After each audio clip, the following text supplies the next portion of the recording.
Bienvenidos a África 7 días. Este es un programa semanal que dedicamos a la actualidad del continente africano.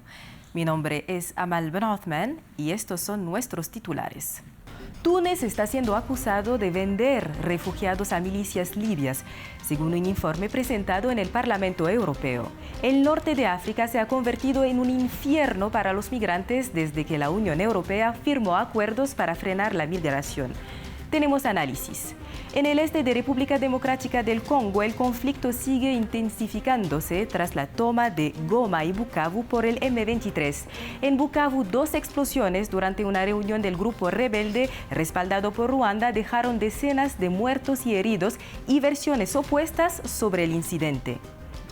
3 años después de la guerra en Ucrania, la Asamblea General de la ONU votó una resolución de Kiev exigiendo la retirada de las tropas rusas, mientras Washington cambia su postura y se acerca a Rusia. ¿Cómo ha reaccionado África? Lo vemos en breve.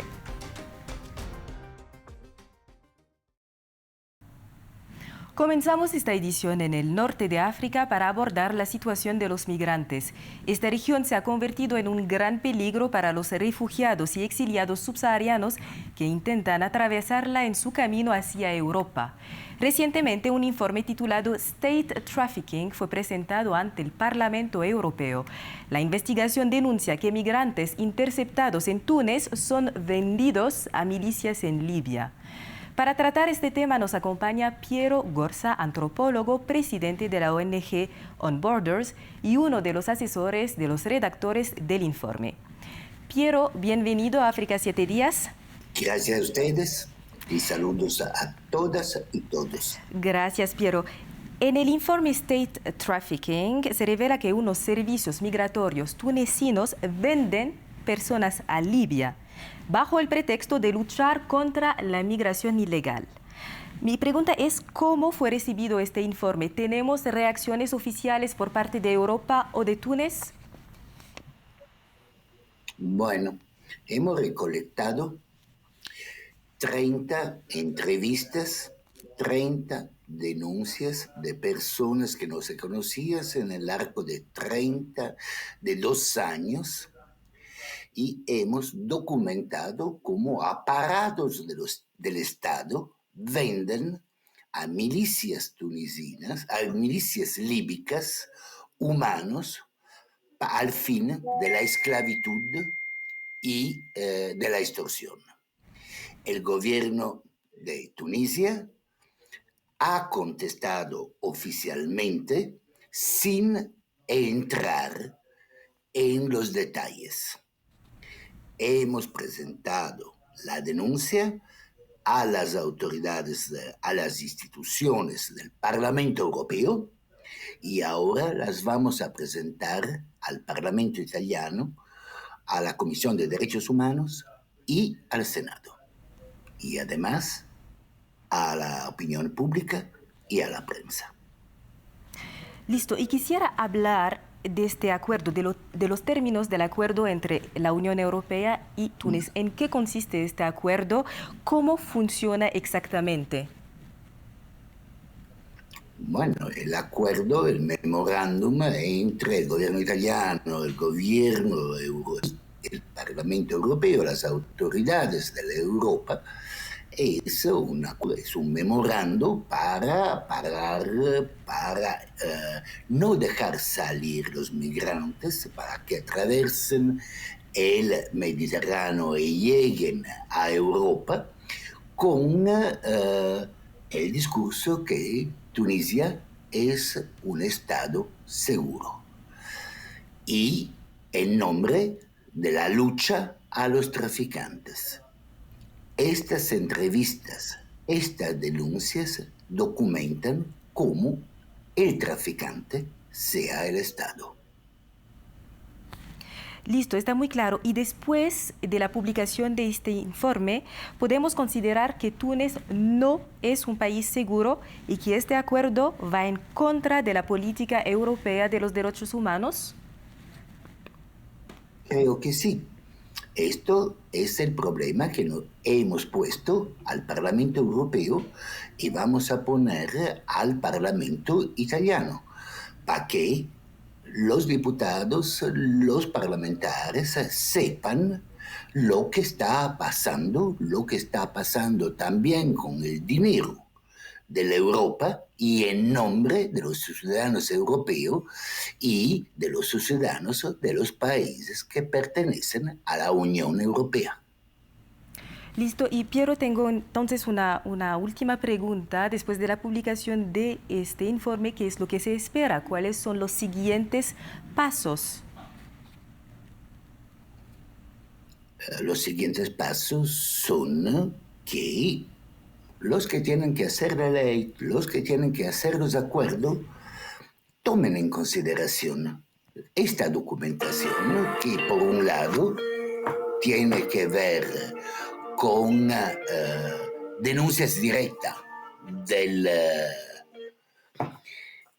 de las víctimas y por otro lado por un documento, por un dossier que ha sido elaborado con todos los criterios científicos que permiten confirmar lo que se viene a denunciar. Piero Gorza, muchísimas gracias por haber estado con nosotros. Gracias. Gracias a ustedes.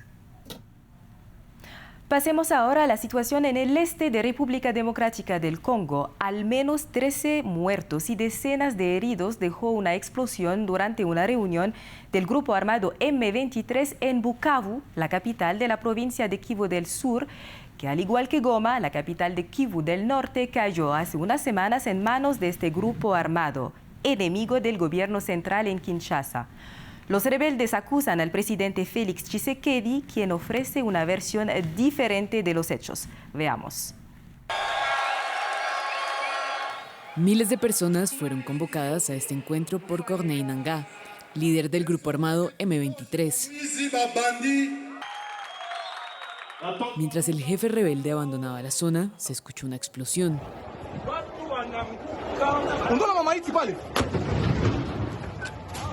Seguida de una segunda, que dispersó a la multitud aterrada. Algunos desafiaron el miedo para asistir a los heridos. Cuando el presidente del movimiento abandonaba el podio, algunas personas fueron asesinadas. Vi 7 cuerpos. No sabíamos que había personas con malas intenciones entre nosotros. Todavía estábamos allí cuando vimos algo caer del cielo, en medio de la multitud. Al menos 5 personas murieron al instante. No sabemos quién arrojó la bomba desde la colina de aquí. Este encuentro fue la primera aparición pública de Corneille Nangaa, desde que el M23 tomó el control de Bukavu. El líder rebelde afirmó que las explosiones estaban dirigidas contra él, aunque ya había dejado el escenario antes de las detonaciones. La presidencia congoleña presentó una versión diferente, con el presidente Félix Tshisekedi denunciando un acto terrorista atroz cometido por una fuerza extranjera, aludiendo indirectamente a Ruanda, que según la ONU apoya al M23. Bukavu y Goma, las capitales de Kivu, fueron tomadas por el M23 en las últimas semanas. Tras este incidente, las mediaciones entre República Democrática del Congo y Ruanda, que hasta ahora no han tenido éxito, se presentan aún más difíciles. Cambiamos de tema. Desde el inicio de la guerra en Ucrania hace 3 años, África se ha convertido en un terreno estratégico para Moscú y Kiev. Y el continente sigue dividido sobre este conflicto. La situación se ha complicado aún más con la llegada de Donald Trump al poder y su acercamiento al presidente de Rusia, Vladimir Putin, lo que está redefiniendo las alianzas. El 24 de febrero, durante la Asamblea General de la ONU, una resolución presentada por Ucrania fue votada. Los países africanos adoptaron diversas posturas, desde un apoyo claro a Kiev, pasando por la neutralidad, opción mayoritaria, hasta un realineamiento diplomático con Moscú. ¿Qué decía la resolución presentada por Ucrania? Exigía que la Federación de Rusia retire de manera inmediata y total todas sus fuerzas militares del territorio ucraniano y que cesen de inmediato las hostilidades llevadas a cabo por la Federación de Rusia contra Ucrania. Por supuesto, Rusia se opuso al texto y Estados Unidos respaldó su posición, votando también en contra.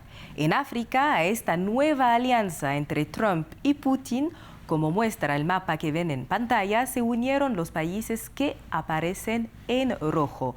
Lo que resalta es que la mayoría de los países africanos optaron por no posicionarse y en el mapa aparecen en amarillo.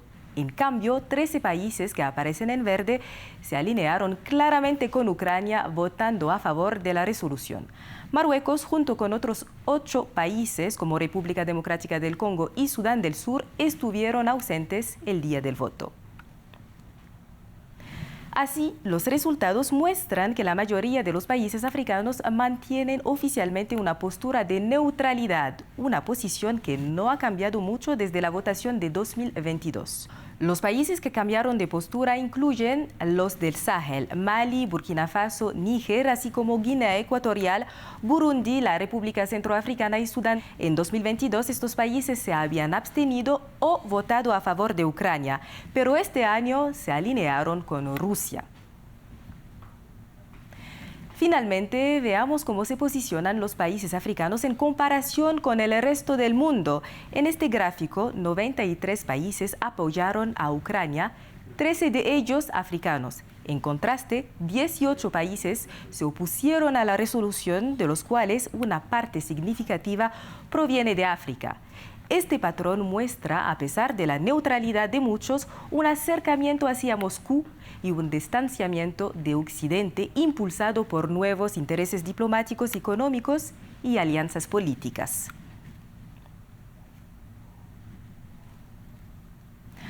Hace unas semanas, Mushin Hendricks, conocido mundialmente como el primer imán abiertamente gay, fue asesinado en Sudáfrica.